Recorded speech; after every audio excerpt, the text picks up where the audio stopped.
好，很开心今天能够来到记忆式的基隆特映会现场。那这是基隆今年14年影视补助计划当中的第3件优秀的作品啊。那在过去3年当中，我们持续的鼓励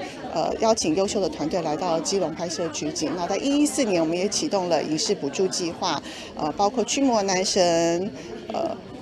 波蜜之我的青春住了鬼，那即使是第3部我们补助的作品啊，补助的金额是130万元。那我们希望透过具体的补助计划，让更多优秀的团队能够来到基隆，看到基隆不一样的人文风情、历史，